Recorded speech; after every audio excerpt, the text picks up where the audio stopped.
Magnetic signal complex, magnetic wave pulse, burst at the correct speed, test.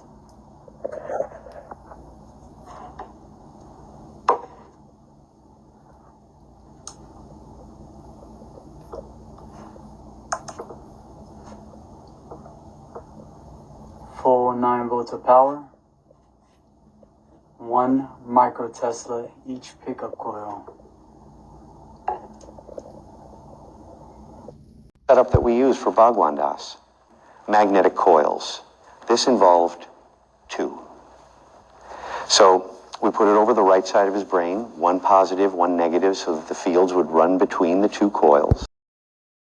The woman who had done a Shakti session using a signal derived from the amygdala, that burst X, that burst firing signal, actually had a 6-hour episode in which she saw auras around everybody. And there was a group of people who came over to her house that day, and she said, oh, I can't do it was a spiritual discussion. He believes that the Creator is not out there in the cosmos. He believes God exists inside our minds,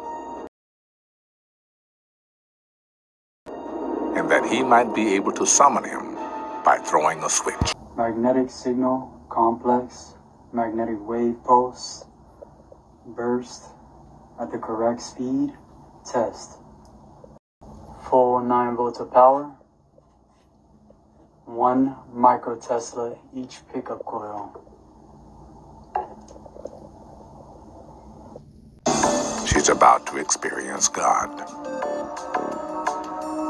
Dominica is not a visionary, or a priest, or a nun, or even particularly religious. I do believe in God. However, I don't believe that you have to go into church to talk to him, because he's everywhere. Dominica has agreed to participate in what she has been told is a simple relaxation experiment. And this is the man who's going to lead Dominica into the light. Dr. Michael Persinger. And she had a classic experience that takes place in the chamber. Now imagine what that would be if she was sitting in a church pew, or a synagogue, or a mosque, or for that matter, laying by herself at night in the middle of her bed, and this happened. Can you imagine how she would label it and the impact it would have on her entire life? For thousands of years, we have meditated, fasted, and communed. We have prayed and chanted to make contact with the divine. But what if all you need is a magnet on the right hemisphere of your brain to see God?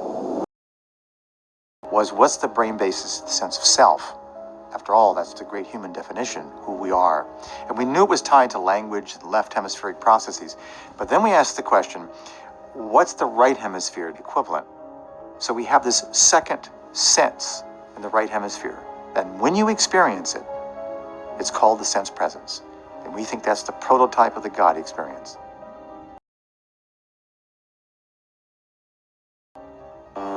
All he has to do to create this God experience is place this yellow helmet on his subject's head. He calls it the God helmet. Okay, so we're going to put on the helmet. Our approach was very simple. If you want to study the brain, then let's look at the brain in the laboratory with an experiment. Just follow the experience and let it come to you, all right? Okay. After putting Dominica into a sealed chamber with no light, the research team will monitor her brainwave activity for 1 hour. In a few minutes, Dominica's brainwaves start to order themselves into a relaxed pattern. Then Dr. Persinger activates a magnetic coil sitting over the right side of her brain. It's no more powerful than a hairdryer, but it's designed to focus its energy on a small set of brain cells in the right temporal lobe. Those cells, he believes, will stimulate in Dominica a sense that someone or something is present. We hypothesized that as the human being developed the ability to forecast their own self tremendously, that another concept emerged which allowed that anxiety to be reduced. And whatever that concept was, it has certain parameters. It had to be infinite and forever and everywhere. Otherwise, it would have an end. If you have an end, then you have anxiety. So there had to be a concept inculcated within the brain itself that there is something out there that goes on forever. And if you somehow relate to it and can be a part of it, the idea of anxiety becomes a non-event. Dr. Persinger believes the efforts of our brain's right temporal lobe to relieve the anxiety of death is what we sense when we think we are sensing the divine. And he's designed his God helmet to produce that sense on demand. For 1 hour, Domenica has been shut inside the chamber without light or sound, alone with her thoughts. And perhaps also with God.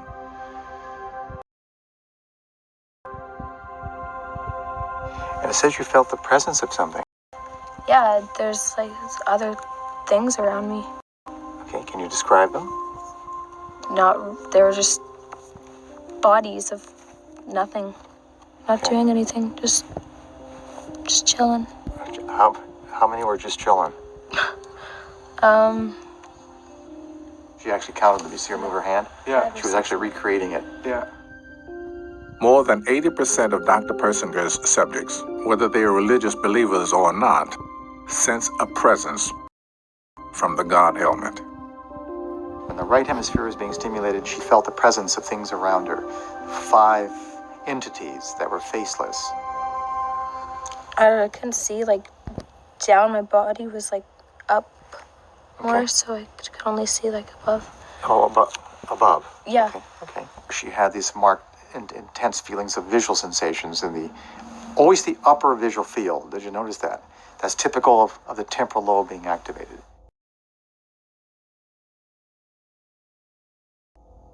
I see you checked here that the experiences did not come from my own mind. Can you describe that? I was, like, watching myself. So it wasn't me feeling like I was watching myself lying on the road.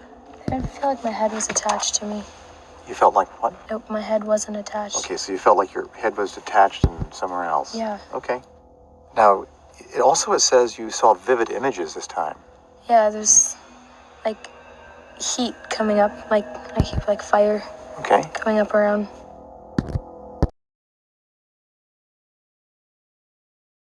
Which one did you like the best, the first or the second? First one. You like the first one? Okay. The one I want to float again. That was cool. Okay. And she had a classic experience that takes place in the chamber. Now imagine what that would be if she was sitting in a church pew, or a synagogue, or a mosque, or for that matter, laying by herself at night in the middle of her bed, and this happened. Can you imagine how she would label it and the impact it would have on her entire life?